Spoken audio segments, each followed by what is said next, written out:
yaa ngi ne tey ji waxtaan wax dëgg delloo sa rêve la dem Europe boo ne woon cëpp tey ji Allemagne daje kii moo la kaa raxasal ma oto rek par force da nga koy raxas kuy lijjanti nas bi lu mu doon.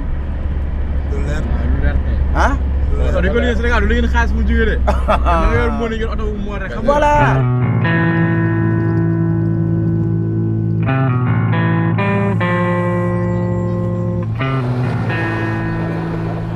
The only reason I'm here is for Berlin. For Berlin. How many hours have you been inside?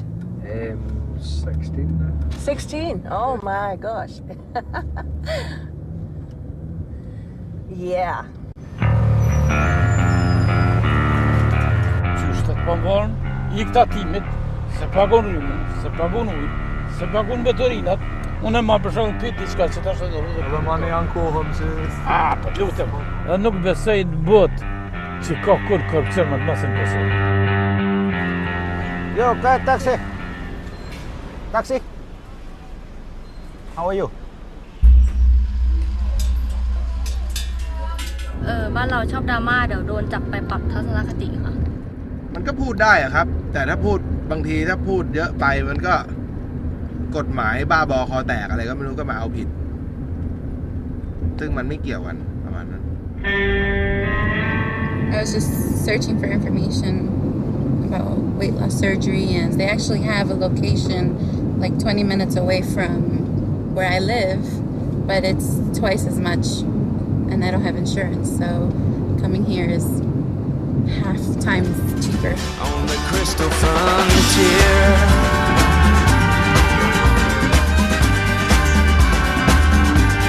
crystal frontier.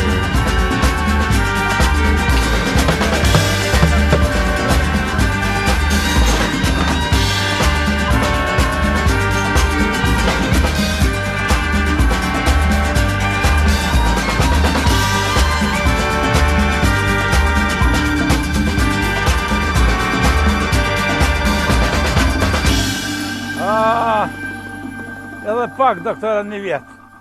Se që ceni tha mo, këstibën hypi mi grakirit.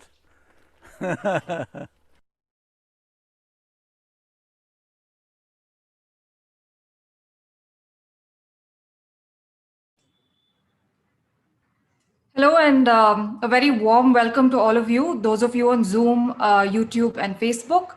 It's really great to have you all at the 7th edition of the Urban Lens Film Festival. This is the first time we've gone online with the festival, and as you may be aware, conversations have been a very, very important part of an integral part of the Urban Lens Film Festival. So today we will be discussing World Taxi by Philipp Majer. He will be in conversation with Shabani Hassanwalia. But before I move on to the details of the film and the speakers, I'd like to take a moment to thank our longtime festival partners, the Goethe-Institut, Mueller Bhavan, for bringing us this film and for putting us in touch with Philipp for this conversation. I hope many of you have been able to watch the film. If not, it's available on the festival website till noon tomorrow, Indian Standard Time. A little bit more about the film. World Taxi features 5 charismatic taxi drivers and their passengers from 5 different cities: Bangkok, Pristina, Dakar, El Paso, and Berlin. For 24 hours, we follow them through their city, their daily routine, their private life, listening to their thoughts. A parallel montage of the different time zones based on Central European time creates a feeling of simultaneity. The taxi rides, the opening and closing of the doors set the pace, link the protagonists together, show the differences and similarities, and are at the same time an allegory for the endless opportunities hiding behind every door. A little bit like Night on Earth, but in the form of a documentary. So a little bit about Philipp. He was born on 30th May 1982. He's an independent filmmaker from Saarbrücken, Germany. He has a passion for authentic people and bizarre, funny stories, often with a political approach. His films are affectionate and have a strong cinematic look and have won several awards at film festivals. Philipp will be in conversation with Shabani Hassanwalia, who's a writer by background and a filmmaker by profession. She's been creating non-fiction content in various media since the year 2000. Her work engages with changing socio-political realities, volatile subcultures, and intimate personal histories in an India in transition. As a co-founder of Hit and Run Films, she built a company that over a decade produced, directed, and edited several feature-length documentary works that traveled to national and international festivals and aired on various channels. She also does extensive client-based advocacy work using documentary, ethnography, observational, and long-format interview methods to create feature, video, photography, and text pieces in various styles and genres. Her feature documentaries include Being Bhaijan, Gully, and Out of Thin Air. She's an INLAX fellow and worked at the Sundance Institute, Los Angeles, and the Documentary Filmmakers Group, London, as a part of the fellowship. She's currently working as the editor-in-chief for a feminist think tank on feminist perspectives on education for Nirantar, Center for Gender and Education. So thank you both for being a part of the conversation today. Shabani, handing over to you now. Thank you so much, Yashodhara. Hi, Philipp. First, I just wanted to say I really love your background. Is that something you made? Thank you very much. No, that's from my daughters. I have 2 daughters, and they made this here. It's like undersea style and a little turtle over there. So I'm sitting really in. Thank you. I'm sitting in my kitchen right now. So, Philipp, firstly, thank you for this lovely film.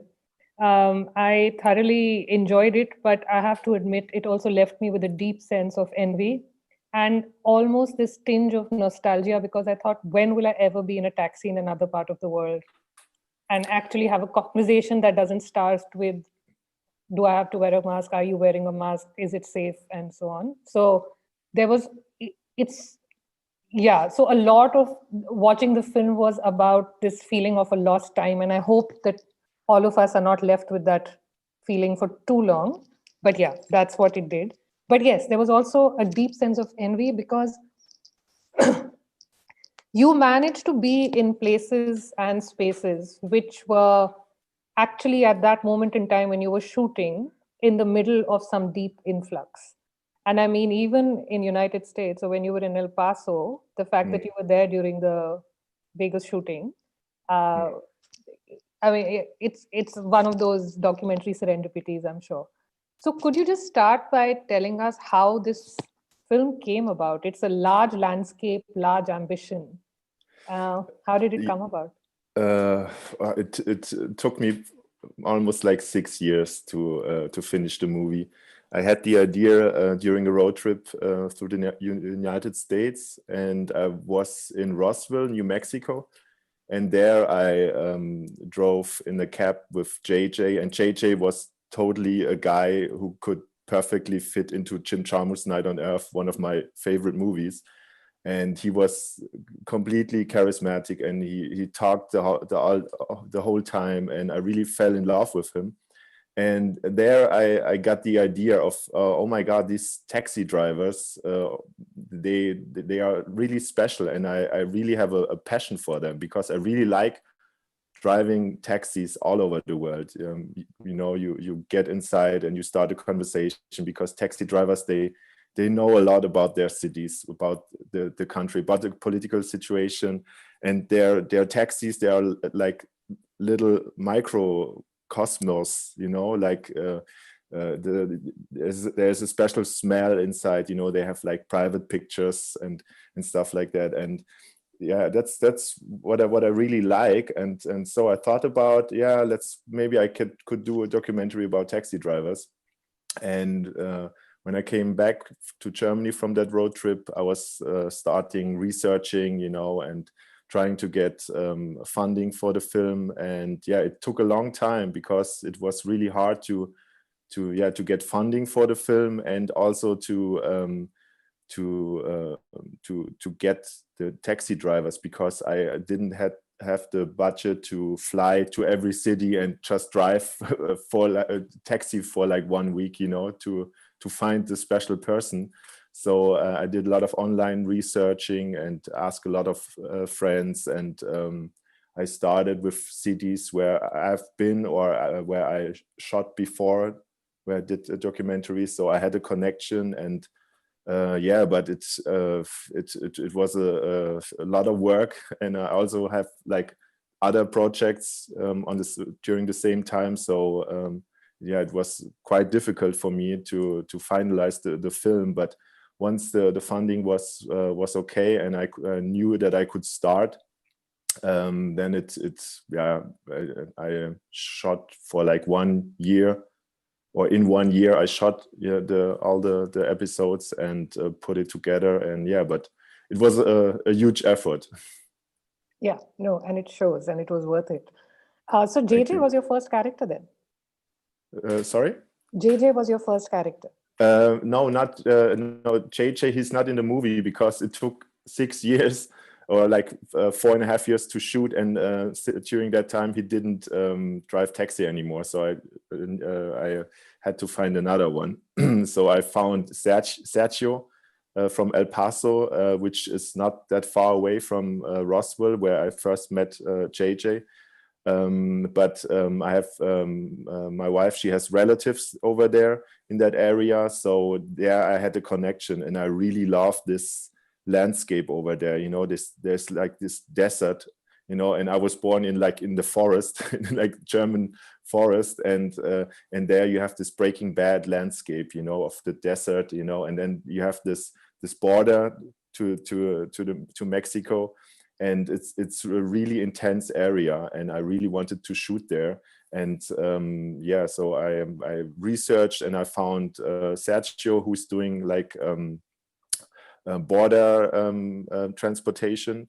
He brings people from the United States to Mexico to a hospital and back, and that's what he does. And it's really special, because you cross the border a few times a day, and this border is like the most protected thing I have ever seen. Like a lot of fences, a lot of policemen, a lot of cameras, and it's impossible there, to just walk over the border. And I found that really interesting. I think my favorite, it was hard to pick one, but I think my favorite was your driver in Kosovo.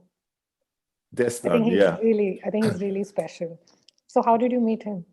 Destan is really Kosovo was it's a strange country to think of. Is it something you'd shot there before, or? Yes, exactly. It's a small country, but I fell in love with Kosovo, because I shot there before. I did a documentary called Smile. It's about like a guy from Kosovo who came to Germany as a foreign worker, and he stayed in Germany for over 40 years, and he's a really special character. So I've been to Pristina before, and I fell in love with this country. It's a it's a really poor country, but the people there, it's the youngest country in Europe. I mean, the average of the people there is 27. So it's really intense and vibrating like everywhere. And I fell in love with the city. And there I did that.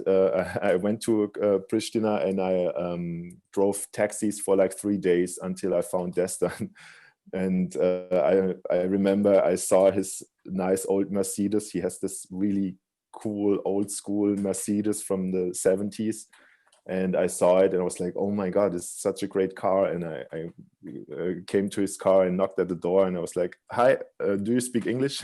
And he was like, of course. And so I was like, okay, Destan, you're the man.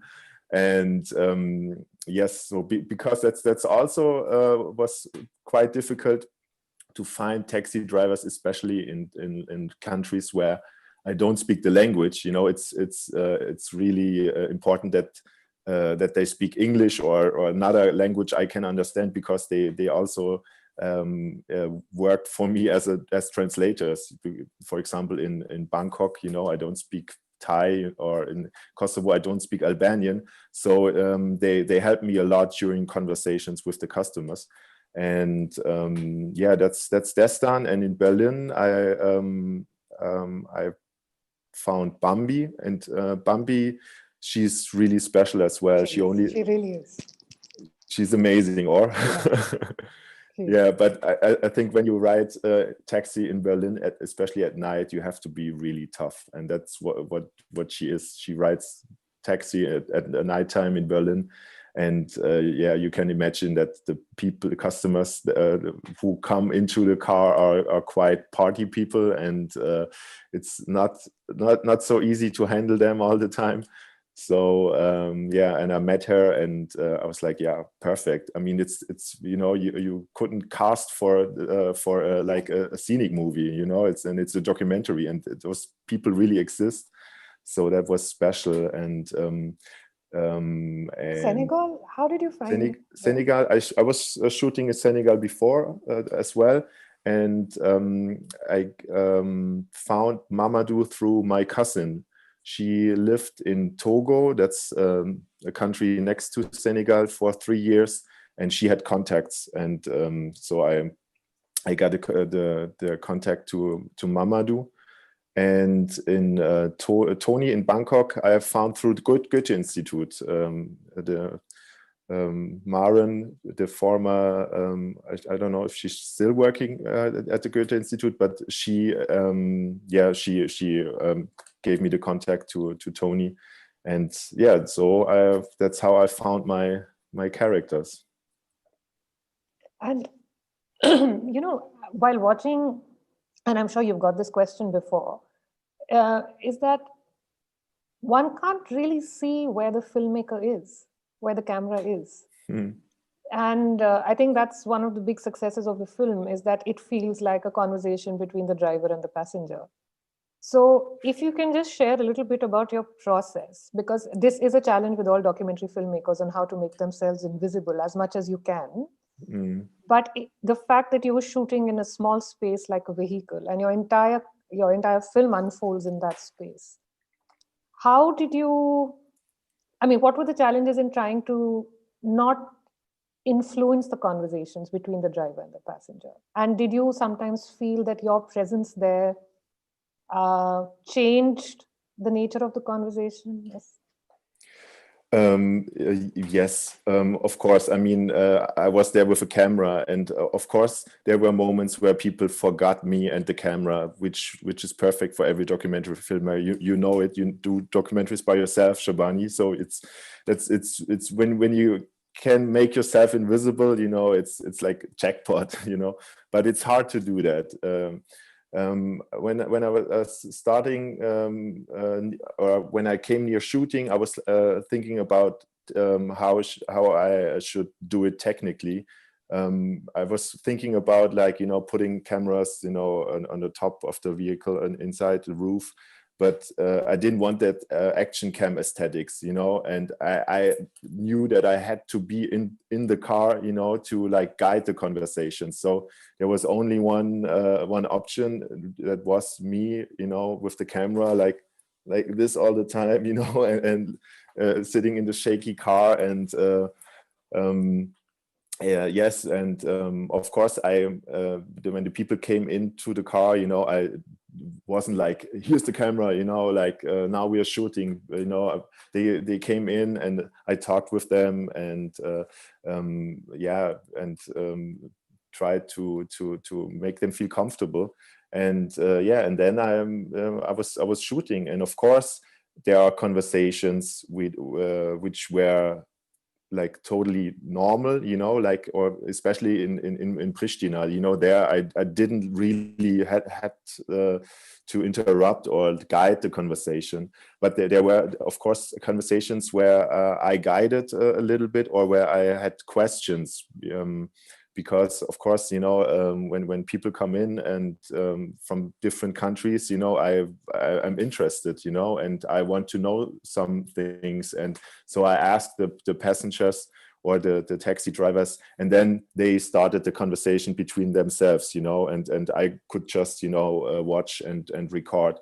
So that's basically how I worked, and yeah, but I'm really happy how it came out, that it really worked well, because yeah, it's hard to be in, you know, in a small car with the camera. And I remember in Berlin, I started to put like lights inside the car, because she's only driving at night, and you know, camera, they need light, and so I had this light panels inside the cab, and but like the first or the second passengers who came in, you know, they were distracted by the light. They were like, oh, you know, where am I? You know, what's going on here? You know, and I was like, oh my God, no, this won't work. So I put all the light panels down. I was like, you know, fuck it, you know, even if the footage is like grainy, you know, then it is, yeah. It is, you know, it's yeah. No, I think that really worked. She also reminded me, your Berlin story reminded me of, so in Delhi, there are very, very, very few female Uber drivers. In fact, 2 years ago, what I knew, there were only 5 in Delhi. And I happened to ride in one at night. And she said that she only takes night shifts because it's double the fare. So it's worth her time to leave her family and child and so on. That at least if I'm out for 8 hours, I'm making double the money than I would in a day shift. Very tough, very cool woman. And a lot of your Berlin taxi driver reminded me of her, because there was also this, what do you call this deep sense of empathy with the passengers. So even her passengers are often drunks, or they are people who have come out of parties. But there was not like one moment of judgment that she passed on them. And I thought that was really, really, really amazing. And she didn't even talk about her safety in a way one would assume a woman would talk about her safety. She talked about them as people, not as someone would put under threat. So exactly. You felt that? Yeah. So just that, like, I wanted to know what the female experience of driving that taxi is in Berlin, and what did you feel from her? Because she comes across as an amazing person.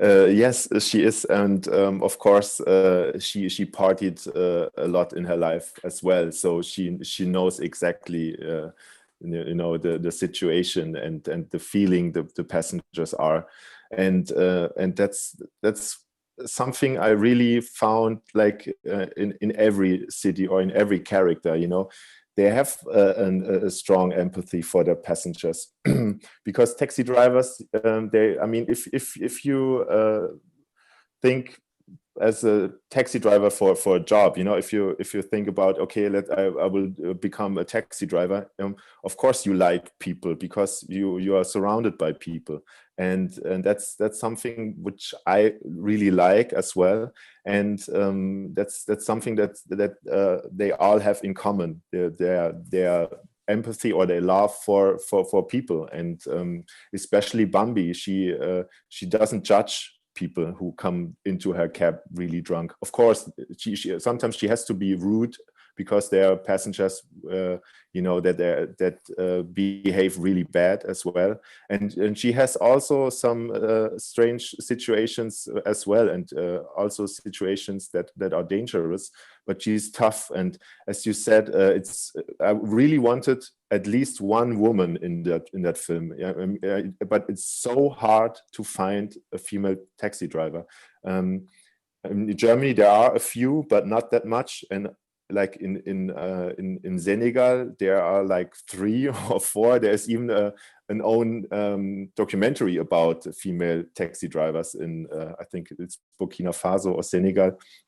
And yes, because of I can imagine that it can also be quite dangerous as well, and you have to be really tough and strong to handle those situations. But I'm glad that I found Bambi, and yeah, and she raises the flag for the female power, and so I'm glad that I found her and that she's in the movie. Yeah. You know, nature of conversations that you are having in the film are political, and they are, of course, deeply interesting to me, is because you have this interesting ethnographic political moment that you have in the conversations. So this is also, I guess, a process question. I'm sure you were witness to various kinds of conversations, and the kind that actually eventually made it to the film may reflect your curiosity of what you were searching for through these journeys. These are journeys you were on. So I think what I'm trying to ask is, what were you looking for through these taxi rides about this country, about these countries that you were in, and the conversations that eventually made it to the film? What did it help you understand about that country at that moment in time? Of course, you have like ideas or opinions in your head when you start making a movie or when you start doing a documentary. But you know it when you plan a shoot, especially for a documentary film, and you think about situations and scenes that might happen. But you know, at the end, it doesn't turn out because it's a documentary, it's real life, and you can't plan anything.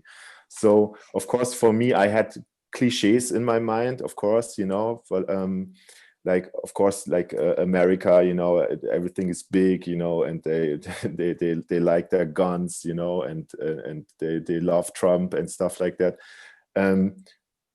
But then you are there, and then something happens as like the Las Vegas shooting, you know, and I mean, and then of course you record that and the situations and the conversations between the people, because it actually really happened. And of course there are a lot of I mean I recorded a lot of material, and in the end it was important for me to really show like a lot of or a mixture, you know, between different things of one country.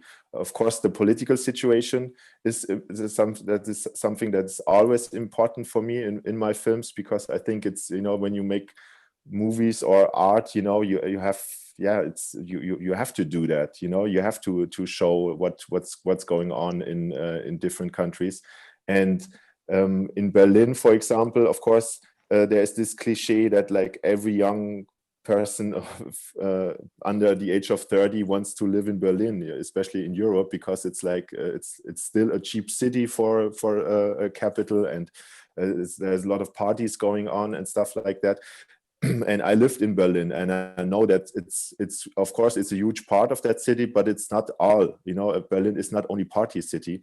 But when you ride at night, and Bambi only rides from Thursday to Sunday or to Saturday, 80% of the people, you know, who come in are party people. So it's difficult, you know, not to, you know, yeah, I mean, there's this cliche, but then this cliche really happens. So so I put it into the film. And but for me, especially the scene in Senegal, I don't know if you remember, where this 4 young guys are sitting in the back of the car, and they are talking about, you know, going to Europe, because at that time there were a lot of refugees from West Africa who came, you know, across the sea to Europe.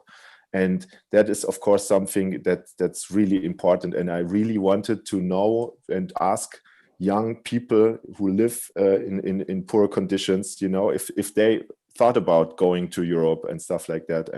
And of course, there were other conversations I recorded, but for me it was important to show the political aspects as well as also, of course, humorous parts or like lonesome parts. So I really wanted to show how do you say, like, the whole mixture of one country. But of course it's my view of the country, you know. It's not, I mean, if someone from Bangkok would see the movie and he says, oh my god, no, Bangkok is completely different. Of course, probably everyone has their own view of it, but that's mine, and so that's how I managed it. Yeah, the conversation with the 3 women in Senegal is amazing.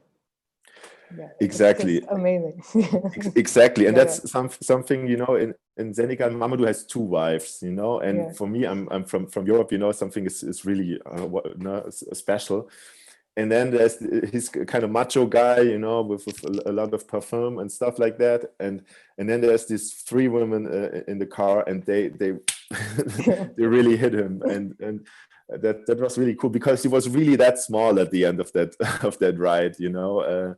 And I really that's one of my favorite scenes as well. Yeah, and that, same. Yeah. and that was something, you know. I was sitting in the car, you know, and they started talking, and you know, they started screaming and they were really loud, and I couldn't understand a thing, you know. But I could feel that this is really a special moment right now, that there's something happening, of course, you know, but because they were so intensively speaking. And and at the end I was really happy when my translator here told you told me what they were talking about. I was like, oh my god. Yeah. But those are the magic moments, of course, and you have to be lucky, you know, to get these scenes, you know. You can't plan them, and if they happen, it's nice. Yeah. Have the people in the film, have the drivers themselves seen the documentary? Have any of them managed to see it? Yes, they all saw it, and even Sergio, he was at the film festival in Texas. It was shown in Texas, and he was there at the film festival, and they liked it a lot. Unfortunately, Bambi from Berlin, she's not driving taxi anymore. She had to quit because it's so hard to get enough money, because now you have like a Uber, you know, and the transportation system in Berlin is really good. So and then now you have like this e-bikes and stuff like that. So it's really hard to make a living for a taxi driver.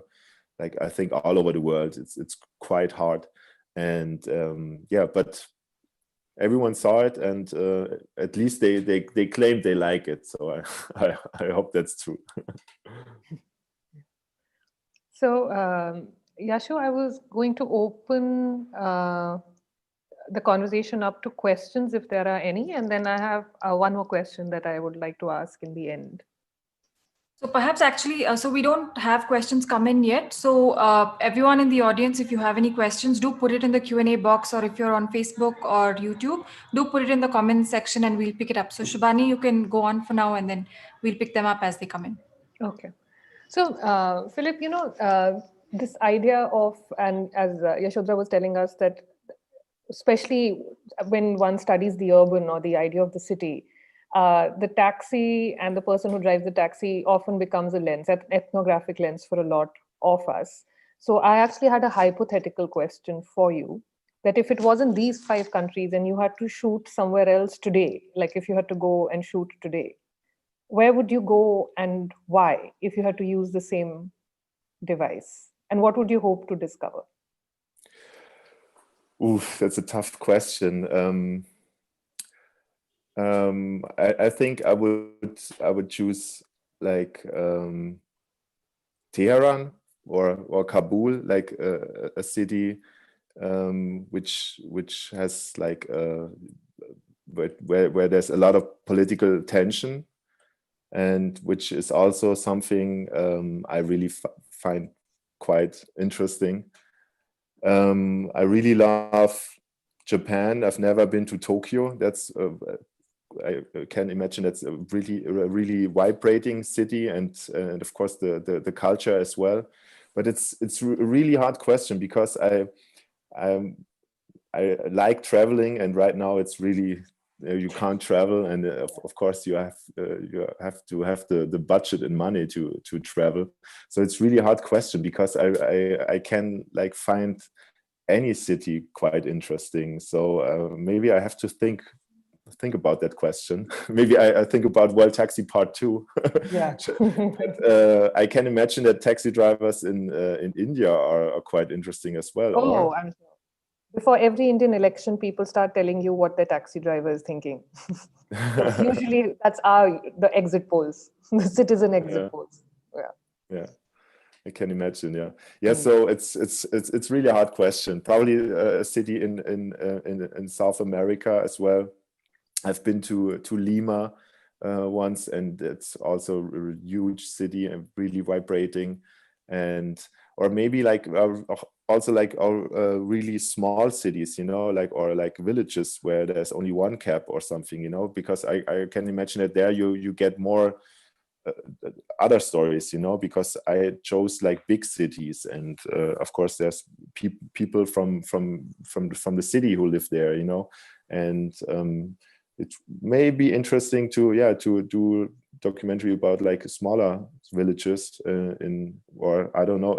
I saw a documentary about crazy schoolways, like all over the world. That was quite interesting, where they were showing like really dangerous schoolways, and there's like children, they had to climb like rocks and over trees to get to school, and others had to go by boat and stuff like that. So that was really interesting, and that's something I always like, like if you have like one topic but like all over the world, or like in different areas, and then you find the similarities and the differences. So it's always quite interesting.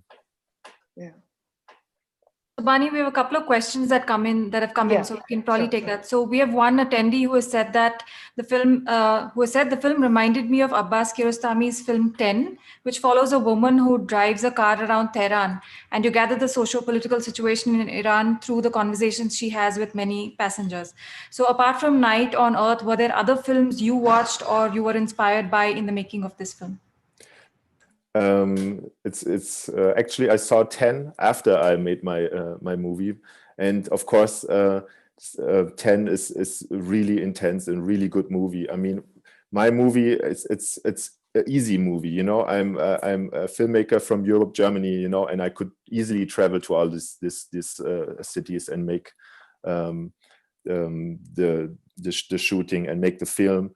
And especially 10, it's as I said, it's like Tehran is a city, where there's like a lot of tension and a lot of problems, especially for women. I remember there's this one scene, where this other woman is in the car, and she cut her hair, and she takes off her hijab, and it's really intense, and that's something a movie that's really important. My movie is, I mean, I don't know if it's important. I don't think so. But of course, Night on Earth is one of my favorite movies. It's a scenic movie about 5 different cab drivers also around the world, and of course that was a huge inspiration for that. But as I mentioned earlier, I wanted to do a documentary version of that movie.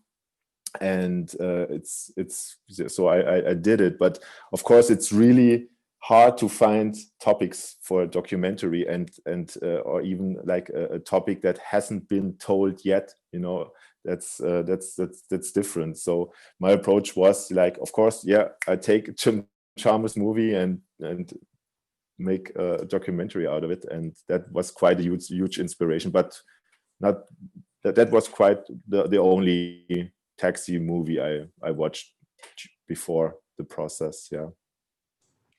We have a question that's come in from YouTube. So Aditi B asks what the process of editing was like for the film. And if I could just add another bit to that. So how did you think about did you know how you're going to structure the film before you started the edit, or did you finish shooting and then come to it? Because there are a lot of times, you have, the transitions are quite smooth. So how did you decide that that's how you were going to do it? Yeah, the editing process was quite exhausting because I had so much material and a lot of material that had to be translated first. So the editing process took a long time.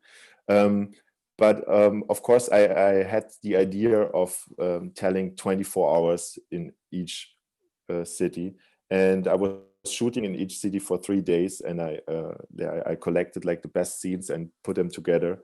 And that's something I also copied from Night on Earth. Is this at the beginning of the film you see like the time zones, and that's something I thought about a lot, how to put this material together dramaturgically, because it's really hard to follow, like every city.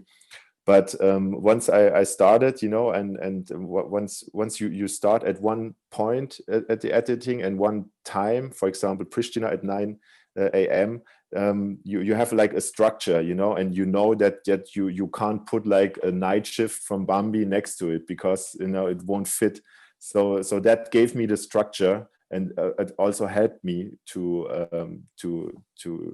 edit the material.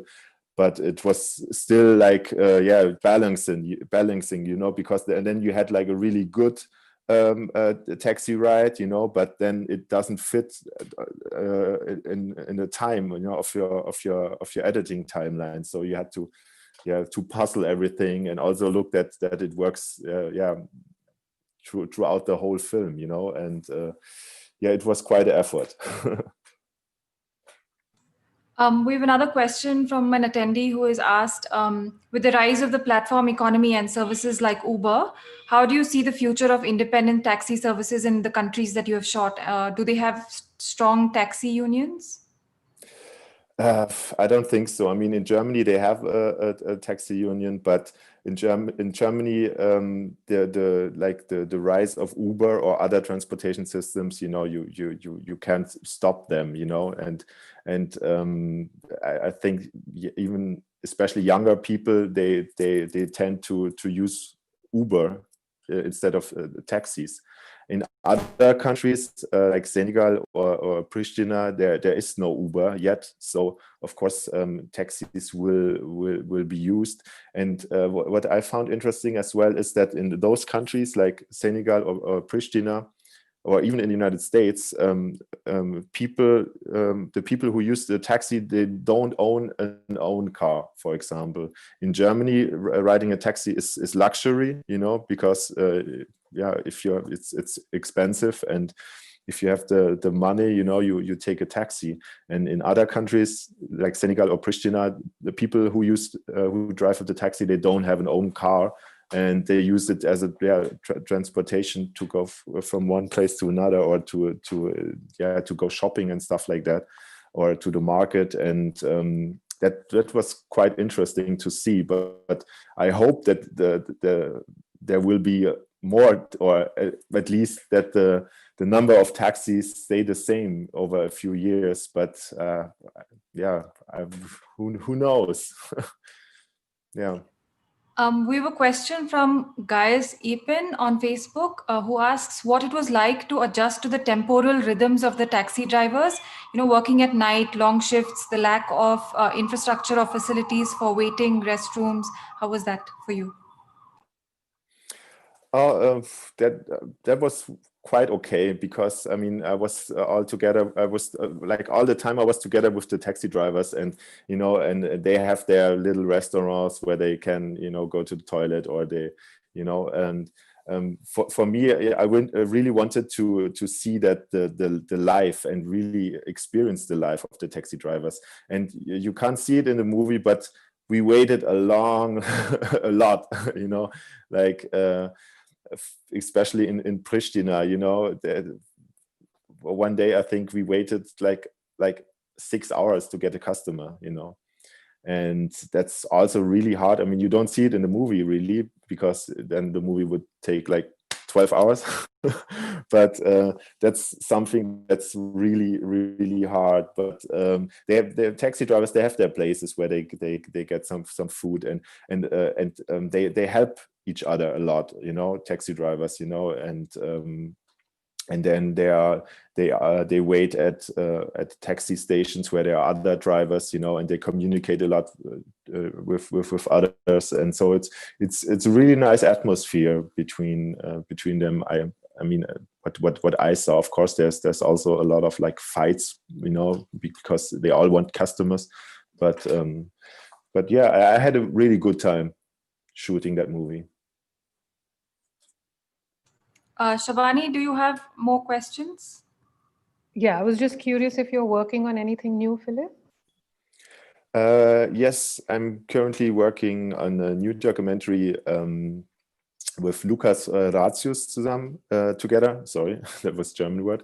And we are doing a documentary about young people in Germany. They are all 18, and they come from like World Taxi, but not globally. It's national, and they are people, and they are completely different. They live in different areas. They are really different, and it's a project for national German TV, and it will be screened and broadcast next year.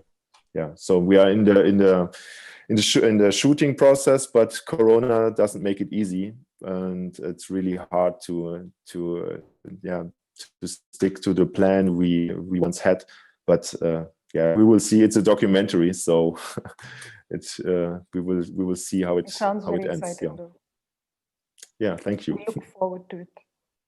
Thank you. Yeah, me as well. Yeah. Okay, so thank you so much, Philipp. This was a great conversation, and hope a lot of people get to see World Taxi. Yeah, thank you very much for the invitation and to Urban Lens Festival. And yeah, I'm really glad that you invited me. And yeah, sorry for my bad English, but English is perfect. Yeah, wow, that's nice, Shabani. No, I wish you a perfect day and nice weekend. And yeah, I hope to see you guys soon again. Thank you. Thank you, Philipp, for joining us, for sharing your film with the festival. As I mentioned earlier to both of you, this is the third year in a row we've had a taxi film at the festival, which is not surprising. We're a festival about films on the city.